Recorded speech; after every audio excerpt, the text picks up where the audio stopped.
আসসালামু আলাইকুম। ঈশিতা ওয়ার্ল্ড থেকে আপনাদের সকলকে শুভেচ্ছা। সবাই কেমন আছেন? আজ আমি পানির বড় কচুগুলার যে নিচের অংশটা সেটাই তেলে দিয়ে আপনাদেরকে দেখাবো।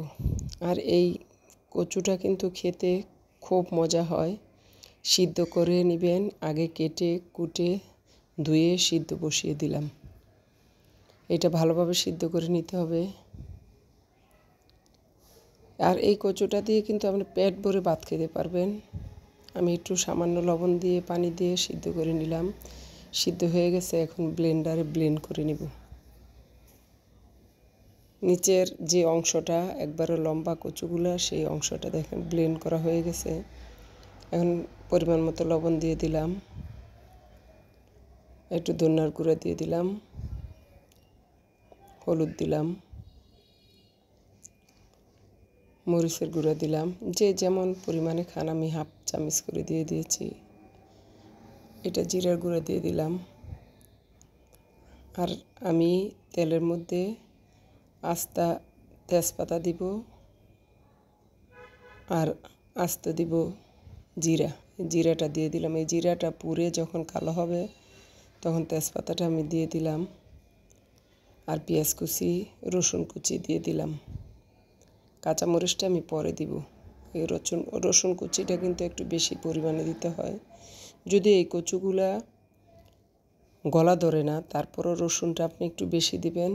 যদি কারো গলায় সমস্যা থাকে, গলা ধরে কচুতে, সেজন্য রসুনটা বেশি দিলে আর গলায় ধরে না। আর খেতেও কিন্তু খুব মজা। আপনি মাংস দিয়ে 1 প্লেট ভাত খেতে পারবেন না, কিন্তু এইটা দিয়ে আপনি 2 প্লেট ভাত খেতে পারবেন। এটা আমাদের দুপুরের খাবার ছিল। এটার সাথে আরও করলা ভাজি ছিল, মুরগির মাংসর বড়া ছিল। ভালোই লেগেছে খেতে। আপনারাও আমারটা দেখে খেতে পারেন। খুব মজার একটা খাবার। এটা যারা গ্রামের মানুষ তারা বলতে পারবে কত মজা, কারণ অনেক গ্রামেই কিন্তু এইভাবে খায়। এই যে কাঁচামরিচ কুচিটা আমি কিউব করে কেটে নিয়েছি, এখন দিয়ে দিলাম। এটা একটু আস্তে আস্তেই থাকবে। যার মন চাইবো কাঁচামরিচ খেতে, সে ডলা দিয়ে খেয়ে নেবে ভাতের সাথে। আর এই খাবারটা কিন্তু একটা আনকমন খাবার। গ্রামে কিছু কিছু গ্রামে খায়, আর শহরে খায় কিনা জানি না। তবে আমি তো গ্রামের মেয়ে। আমার নানি দাদিরা আমাদের শিখিয়েছে, মা শিখিয়েছে, আমরা সেভাবেই রান্না করে তৈরি করে খাই। আর এটা একটু ভাজতে হয়, কারণ পানি পানি থাকা যাবে না। একবারে তেলের মধ্যে নাড়তে নাড়তে যখন একবার পোড়া পোড়া হবে তখন তুলে নেবেন। এটা ধৈর্য সহকারে আস্তে আস্তে নাড়তে হবে। নেড়ে একবারে যখন শুকনো শুকনো হবে, একবার পোড়া পোড়া হবে, পানিটা শুকিয়ে যাবে, তখন তুলে নিতে হবে। আর এই খাবারটা কিন্তু চমৎকার একটা খাবার।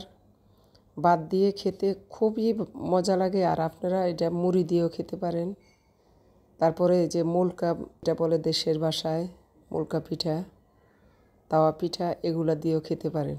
অনেক টেস্ট হয় এই খাবারটা। দেখেন হয়ে গেছে, আমি তুলে নিচ্ছি।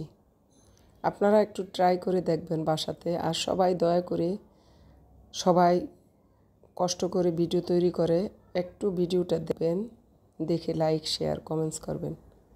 শেয়ার যদি আপনার পছন্দ হয় করবেন, কিন্তু লাইক আর কমেন্টস করতে ভুলবেন না। আমরা সবাই ফেসবুকে কাজ করি, আমরা একসাথে কাজ করে সামনের দিকে যাব। আমি আপনাকে সাপোর্ট করব, আপনি আমাকে সাপোর্ট করবেন। এভাবেই আমরা এগিয়ে যাব।